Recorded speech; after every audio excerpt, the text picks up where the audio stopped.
Hey guys, welcome back to my channel. I'm Christina and we're back for another Earth Magic reading for the collective.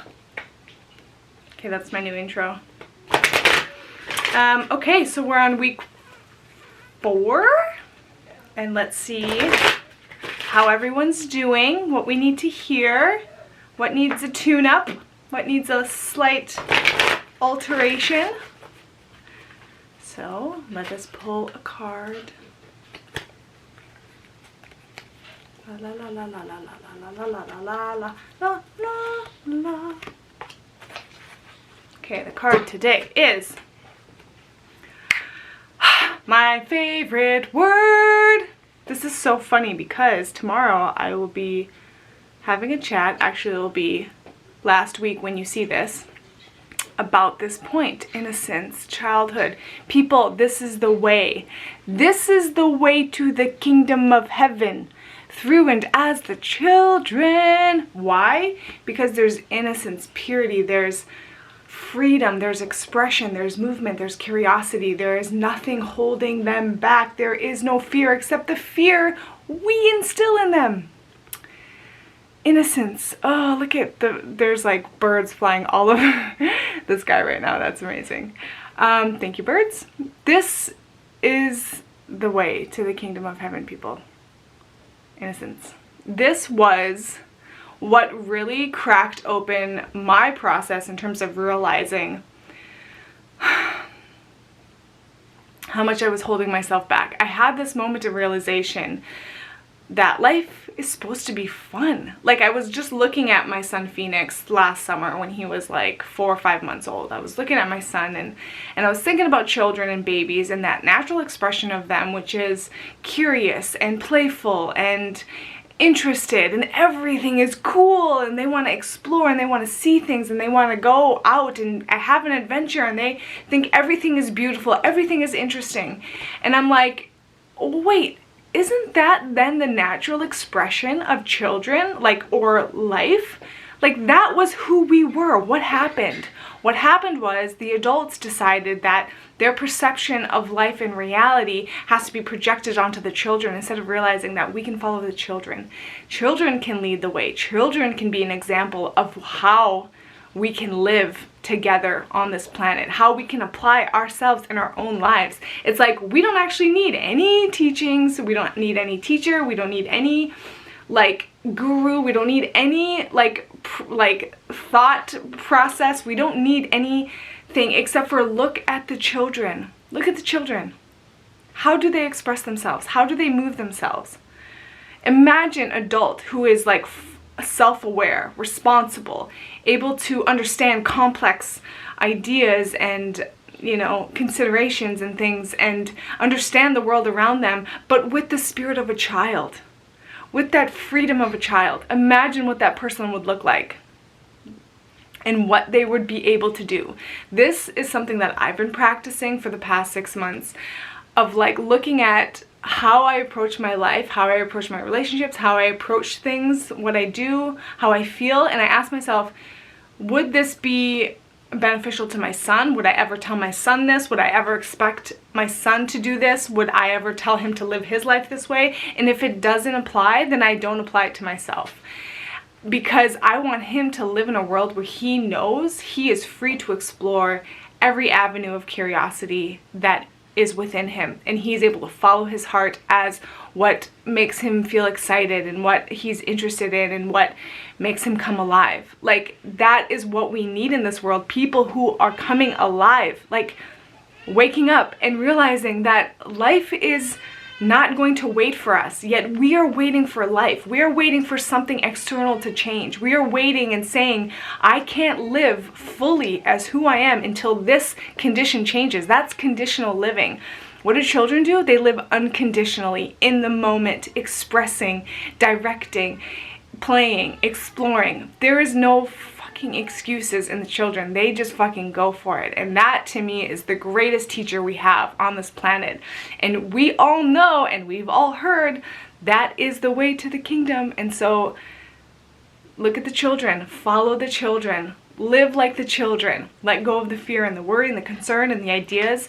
Anything that makes you feel afraid, dismiss it. Anything that makes you want to fight, dismiss it. Anything that makes you judge or blame someone else, dismiss it. Anything that isn't of an expression of a child that is pure and innocent and free, dismiss it.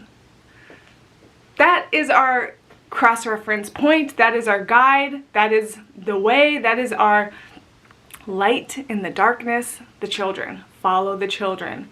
They are innocent. And another thing I want to share about this innocence point is another big realization that shifted my whole perspective and understanding about life on earth was I, over the years, have been walking a process of self-forgiveness.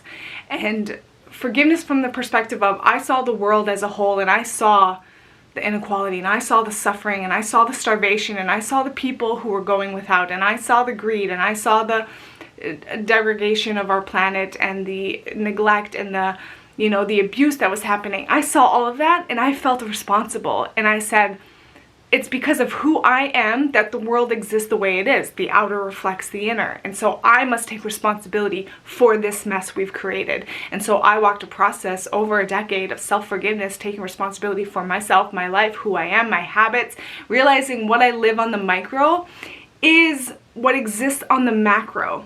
So I was taking responsibility for myself in the micro that I saw in the macro.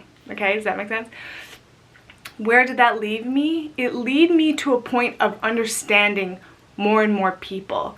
When I, would look at someone who commits a crime or leaves a child when they're young or, whatever, I would always see that person is just doing what they felt they needed to do in the moment. And that person just did what they felt they needed to do in the moment. Another example is of people who abuse children, people who are pedophiles, labeled pedophiles, or have abusive situations with children.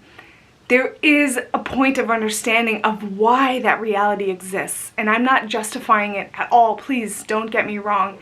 I understand that there is a reason why that exists. There's a reason why everything exists. And when we understand the reason why, we can understand, there's an innocence to everything. So that person who abused a child was a child abused. Okay, did you hear that? A person who abuses a child was a child abused.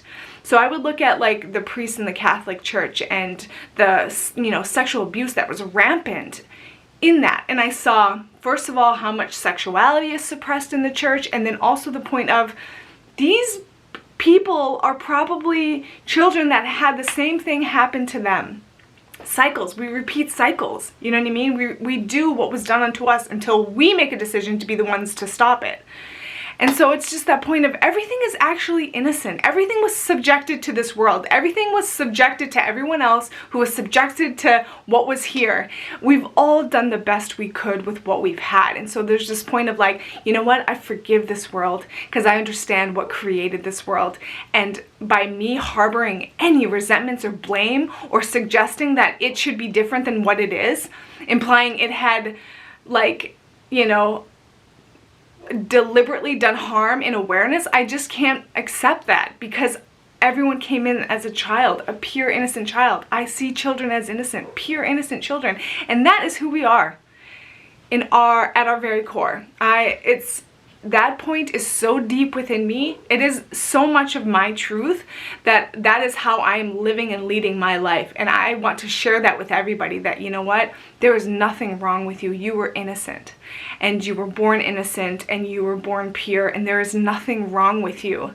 Now, step up and own that. There's nothing wrong with you. You're perfect the way you are. You were perfect the way you were born. And it's the same thing with this world. We can't blame and judge this world for what it is. We created it. It's just an innocent baby that we brought into this world, that we brought into creation. So we have to, treat it like this precious little thing that was created without being asked, but that it came from us. So it's just that point of like, oh man, forgiveness is needed, understanding is needed, let go of all the blame, the hard feelings. No one is to blame. No one is at fault. No one is wrong. We all did the best we could with what we had. So who's going to be the one to step up and forgive it? Are you? If you haven't yet, why haven't you? If you haven't yet, don't you think you're contributing to the continuation of what's already here and what's already been? So I implore you to forgive yourself and everyone around you and this world as a whole, and get back to innocence and get back to that point of love and play and fun. Lighten up. This is the one life we have as far as we know.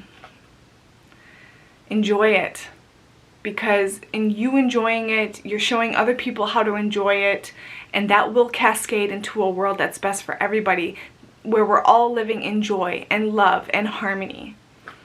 Children are the way. The way is through innocence. Find your innocence. Find your purity. Find it in everything that you see. Find that point of innocence and purity, because that is, the purity is what purifies everything. So find it, see it, harness it, cultivate it, live it, embody it. That is your mission. That is why we're here. That is how we change this world.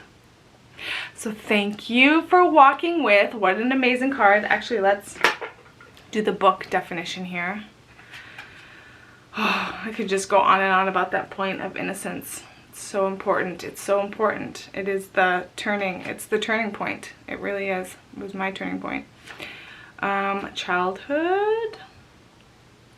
So I'm having a chat tomorrow or next week as you watch this about who we were as children. So that could be a good practice. Who were you as a child?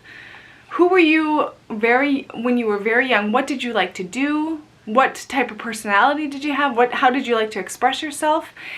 And then see if you can embody that now. Because who you were as a kid before someone told you you were wrong or bad, that's who you really are. That's your pure, innocent expression. Cultivate that. Find that within you, because that is who you are. And that's what this world needs.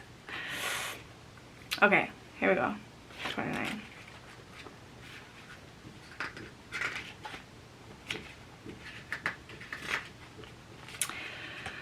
The light from the heavens falls upon the children through the rays of the sun that illuminate their presence like a spotlight. The little girl reaches out to these bright beams, and these elements together portray an idyllic childhood activity for many of us who have had the privilege of exploring natural world. The blanket of lush meadow grass embraces a small pond which leads to a more distant valley, one that is darker and shrouded by the very clouds that also produce this remarkable play of light.